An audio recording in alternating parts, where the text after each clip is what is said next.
El gato no tiene cinco patas. Vivimos en un mundo en el que hay una sociedad tan hipersensible, tan todo yo, pero que todos los casos, que no se puede decir absolutamente nada. Si una persona habla de una manera de gestionar el estrés, te saltan con que no aplica para alguien con síndrome de estrés postraumático. Alguien con síndrome de estrés postraumático tiene que tener un tratamiento, tiene que ir a terapia y tiene que tener un diagnóstico y tiene que estar tratado y diagnosticado por su cuerpo profesional a cargo. Entonces, una manera de gestionar el estrés para un oficinista claramente no va a ser la misma que para un excombatiente militar. Es como si yo quiero enseñar, por ejemplo, porque yo soy preparador físico, la técnica de sentadilla y me digan, pero una persona sin piernas no lo puede hacer. No, por supuesto que no. Obviamente un video hablando de la técnica correcta de sentadilla no va a ser para una persona que no tiene piernas. Un video hablando de cómo gestionar el estrés en la vida diaria no va a ser para una persona con un síndrome, con un trastorno. Cualquier persona con un síndrome, con un trastorno, tiene que ir a tratarse con un profesional. Y punto final. Entonces, tampoco se puede hablar de nada porque va a venir alguien súper sensible que no tiene media neurona para darse cuenta de que sí, es verdad.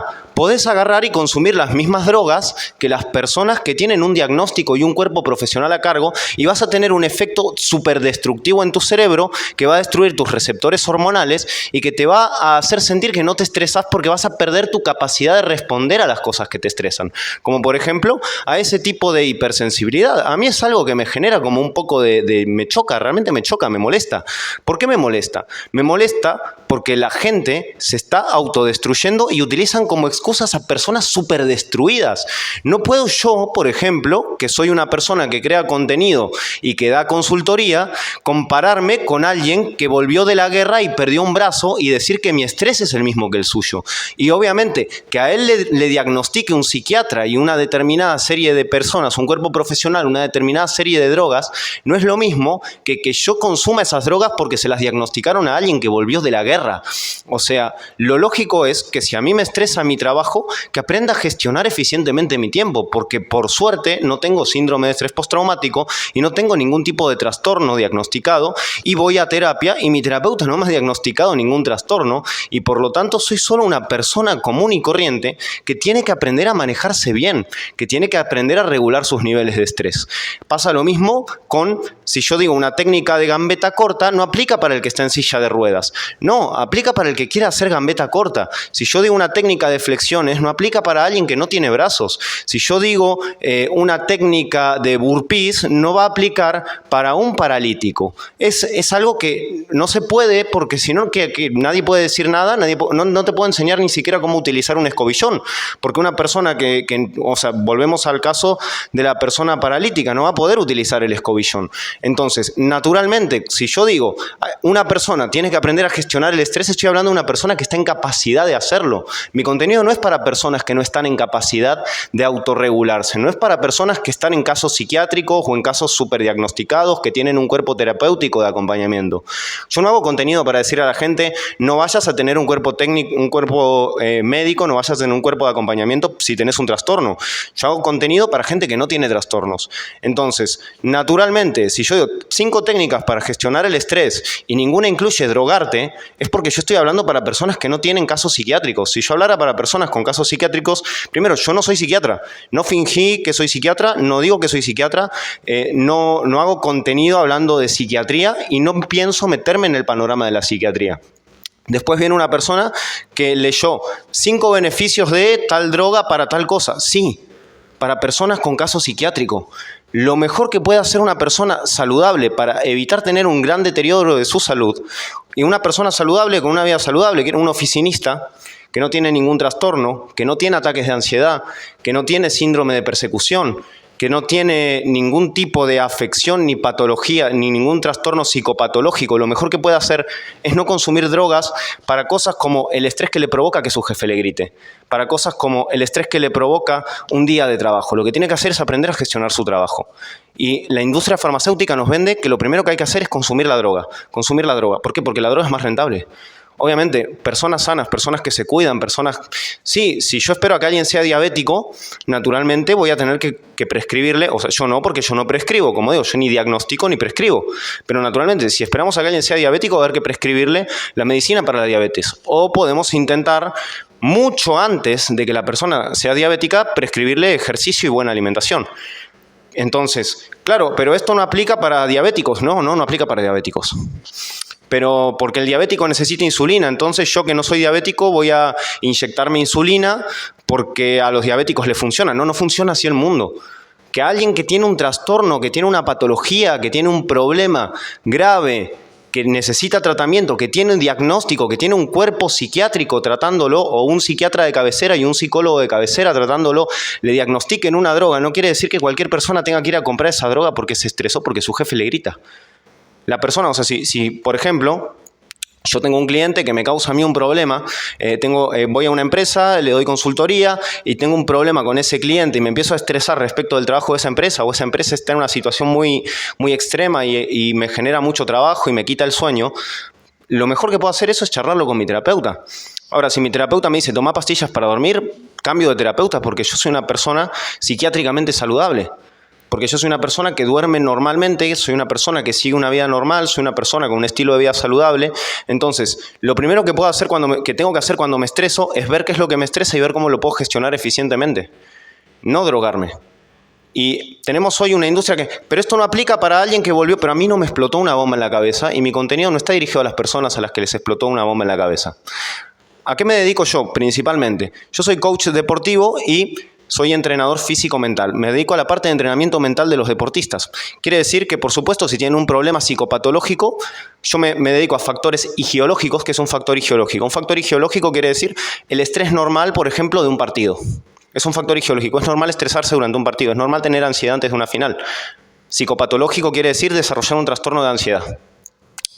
A los factores igiológicos, yo puedo identificar un factor igiológico de un factor psicopatológico. Y si uno de mis clientes tiene un factor psicopatológico, yo lo derivo con un psicólogo que se haga cargo de ello. Y si tiene un problema psiquiátrico, el psicólogo lo derivará con un psiquiatra si es necesario.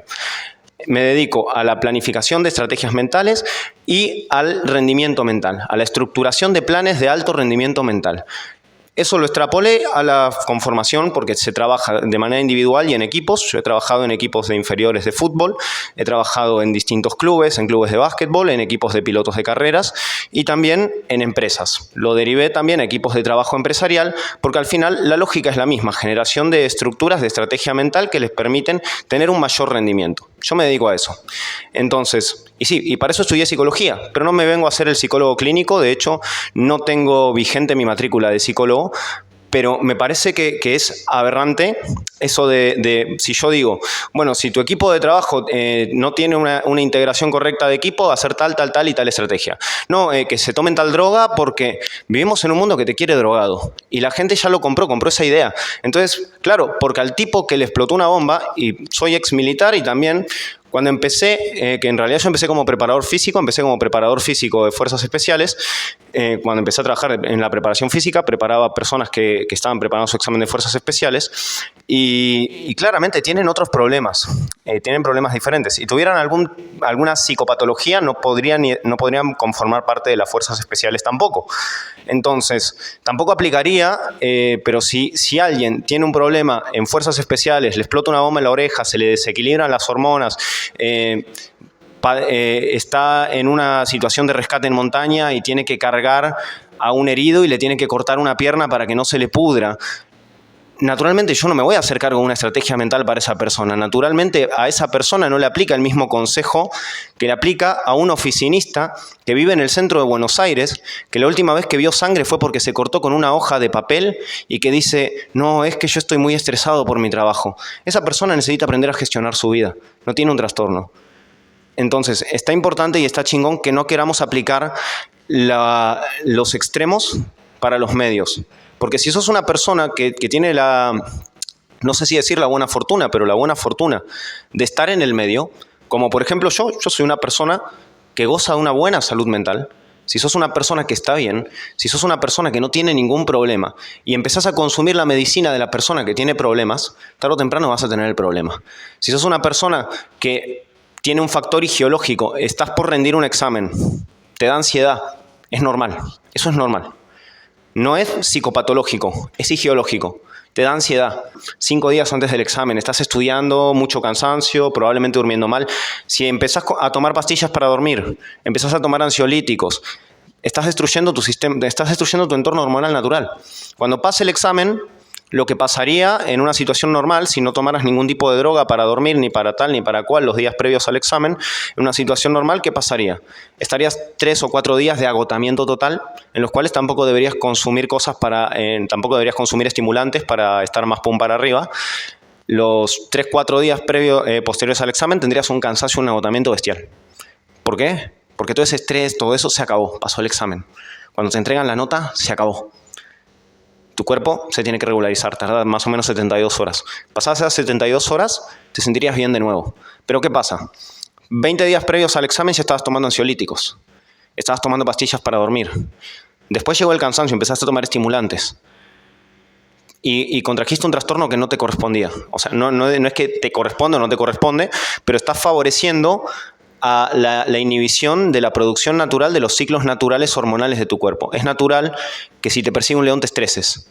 Entonces, por ejemplo, si sos una persona que tu jefe te grita, es natural que te estrese, que tu jefe te grite y que salgas estresado del trabajo. Es natural. Es natural y cuando salgas del trabajo y llegues a tu casa vas a sentir mucho agotamiento porque te estás desestresando. Y cuando vuelvas al trabajo te vas a volver a estresar. Si para evitar ese estrés, en vez de hablar con tu jefe o en vez de aprender cómo, a través de una estrategia mental, de una estrategia de afrontamiento, aprendes a que te chupe un huevo que tu jefe te grite, literal, si en vez de eso empezás a tomar una droga para que te baje el estrés y de golpe estás con cara de ¡qué buena onda! Mientras tu jefe te está gritando en la cara, lo que hiciste fue destruir un mecanismo de supervivencia de tu cuerpo. El estrés es un mecanismo de supervivencia del cuerpo. ¿Por qué para mí es importante y por qué aprendemos en psicología deportiva a cuidar el estrés? Porque un deportista necesita estar estresado. Un deportista necesita el estrés para incrementar su rendimiento. El estrés es un mecanismo que ante una situación extrema nos hace sacrificar recursos a futuro, pausa todos los recursos de toda la producción hormonal, la síntesis muscular, la síntesis proteica en el largo plazo para generarnos más energía, más atención, más alerta en el corto plazo. O sea, sería un mecanismo que se activa para luchar, si nos persigue un depredador, para luchar o correr. Luchar, correr o morir. Entonces, pasado un cierto tiempo, el estrés se tiene que acabar. En el deporte es importantísimo, o sea, de hecho, un deportista, vamos a decir, un deportista, si yo lo meto a la cancha cero presión, relajado, uno pensaría que rinde más, porque la lógica es que mentalmente va a tener un mejor rendimiento mental. En los momentos de pico de estrés, el rendimiento del deportista incrementa hasta un 30%. En los pozos de estrés, el rendimiento decae hasta un 25%. Un deportista a lo largo de un partido, en un caso de que tenga un buen manejo, una buena gestión del estrés, que a eso me dedico, a eso nos dedicamos en psicología deportiva, a eso nos dedicamos en el coaching deportivo, para eso nos preparamos tanto, para que el deportista pueda gestionar sus ciclos de estrés no solo antes y después del partido, sino también durante. Vemos que en los momentos de relajación el rendimiento del deportista cae. Podemos ver en los mejores deportistas, y podemos decir los mejores deportistas son aquellos que afrontan mejor el estrés, podemos ver que tienen momentos de 2-3 minutos en los que son una chispa. Por ejemplo, Messi antes de hacer un gol lo podías ver súper activo en el área, corriendo, mostrándose, saltando, pateando, girando y después caminaba. Claro, porque tiene un pico de estrés, tiene que tener un pico de relajación. Baja ese descanso. Supongamos que hay otros deportistas que no lo gestionan tan bien y los 90 minutos del partido están en un pico de estrés, pero cuando termina el partido están agotados. Entonces, esto es un mecanismo natural del cuerpo. Mientras estoy en la pelea, mientras estoy en la situación extrema, tengo que mantener el estrés. Mientras, si alguien me grita y no me sube el estrés, si alguien se acerca a mí en este momento y me grita en la cara y a mí no me sube el estrés, es porque hay algo adentro de mi cerebro que se está rompiendo. Hay una glándula, hay una parte de mi corteza prefrontal, hay algo en mi cerebro que no está funcionando como corresponde, porque si alguien viene de frente y me grita en la cara, me tiene que estresar. No quiere decir que yo reaccione violentamente y le grite también ni nada, pero me tiene que estresar. Si a través de, por ejemplo, pasa mucho con el cannabis, y se utiliza mucha gente que no tiene problemas reales, lo voy a decir, no es que tus problemas de tu vida cotidiana sean menos reales que los problemas de una persona con un trastorno. Quiere decir que la estrategia de afrontamiento debiera ser del panorama mental, debiera ser del panorama conductual, no del panorama psiquiátrico. O sea, consumir narcóticos para alterar la química cerebral es el panorama psiquiátrico. Entonces, para mí yo no recomendaría jamás el consumo de narcóticos para alterar los ciclos hormonales, a no ser que fuera diagnosticado por un psiquiatra, por un endocrinólogo, dependiendo del tipo de hormona. Pero me parece que está chingón y me parece que está importante. Si te estresas, es mucho mejor que consultes, o sea, que primero veas tus estrategias de afrontamiento, racionaliza tus emociones, no solo te drogues, porque terminás en el largo plazo creando un problema mucho más grande.